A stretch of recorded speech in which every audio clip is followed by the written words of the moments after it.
Hey guys, எல்லாருக்கும் இனிய தீபாவளி நல்வாழ்த்துக்கள். கண்டிப்பா இன்னைக்கு எல்லாரையும் காலையில எழுப்பி குளிக்க சொல்லியிருப்பாங்க படைக்கிறதுக்காகவே. ஆனா எதுக்காவது எழுப்பும் போதுதான் பயங்கர தூக்கமா வந்துட்டு இருக்கும். இன்னைக்கும் அதே மாதிரிதான் தூக்கம் வந்துகிட்டே இருந்துச்சு. நான் 4 மணிக்கே வேற எழுந்துட்டேன். சின்ன வயசுல தீபாவளினாலே ஒரு எக்ஸைட்மெண்ட் இருக்கும். ஆனா இப்போ அந்த அளவுக்கு பெருசா எதுவுமே தெரியவே இல்லை. இது நார்மல் ஒரு ஃபெஸ்டிவ் டே மாதிரி தான் போகுது. உங்களுக்கும் அப்படிதானான்னு மறக்காம கமெண்ட் பண்ணுங்க. காலையில எல்லாமே ரெடி பண்ணிட்டு படைச்சிட்டு அக்காக்கும் மாமாக்கும் இன்னைக்கு தீபாவளி, அதாவது தலை தீபாவளி. படைச்ச கையோட அக்காக்கும் மாமாக்கும் ட்ரெஸ் மத்த எல்லாமே வச்சு கொடுத்தாங்க. அதை பார்த்துட்டு எனக்கு எங்க ட்ரெஸ்னா, நீ தான் வாரம் ட்ரெஸ் எடுத்து தீபாவளி செலிப்ரேட் பண்றியே, உனக்கு இந்த தீபாவளிக்கு எதுக்கு ட்ரெஸ் அப்படின்னு சொல்லிட்டாங்க. அப்படியே பட்டாசு வைக்க கீழே போயாச்சு. ஒண்ணுமே தெரியலையே.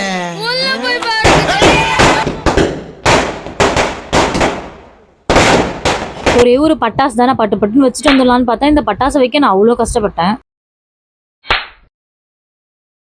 என்ன பிரச்சனை சார் உங்களுக்கு? அது பிரச்சனை கிடையாது, பிரளயம்.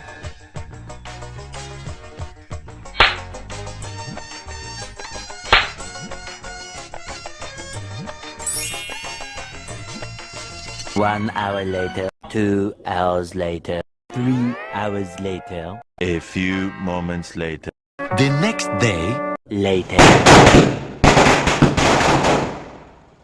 பட்டாசை ஒரு வழியா வச்சுட்டு பிரேக்ஃபாஸ்ட் சாப்பிட வந்துட்டோம். ஆஸ் யூஷுவல் தான், தீபாவளி மார்னிங்னாலே மட்டன் குழம்பு இட்லியும் தான். இந்த காம்பினேஷன் எனக்கு ரொம்ப பிடிக்கும். அதுவும் இட்லிலாம் சாஃப்டா வந்துச்சுன்னா பயங்கர குஷி ஆயிடுவேன். அதுக்கப்புறம் எக்ஸ்ட்ராவா சொயா உண்டை, பருப்பு வடை, பஜ்ஜி, அதுக்கப்புறம் ஸ்வீட்ல ஒரு பணியாரம் வச்சிருந்தாங்க, பேர் தெரியல, இது எல்லாமே வச்சிருந்தாங்க. மார்னிங் பிரேக்ஃபாஸ்ட் சூப்பரா சாப்பிட்டுட்டு ஒரு 3 hours போய் நல்லா படுத்து தூங்கிட்டேன். எழுப்ப எழுந்துக்க முடியாம ஆஃப்டர்நூன் லஞ்சுக்கு தான் எழுந்து வந்தனே. லஞ்சுக்கு சிக்கன் கிரேவி, சிக்கன் 65, அதுக்கப்புறம் எக் பஜ்ஜி, ஃபைனலா ஸ்வீட் வச்சிருந்தாங்க. லஞ்சை சூப்பரா சாப்பிட்டுட்டு அதுக்கப்புறம் பட்டாசு வெடிக்க கீழே இறங்கியாச்சு. உங்களுக்கு தீபாவளி எப்படி போச்சுன்னு மறக்காம கமெண்ட் பண்ணுங்க. இந்த மாதிரி வீடியோஸ்க்கு நம்ம சேனலை சப்ஸ்கிரைப் பண்ணிக்கோங்க. நெக்ஸ்ட் வீடியோல பார்க்கலாம்.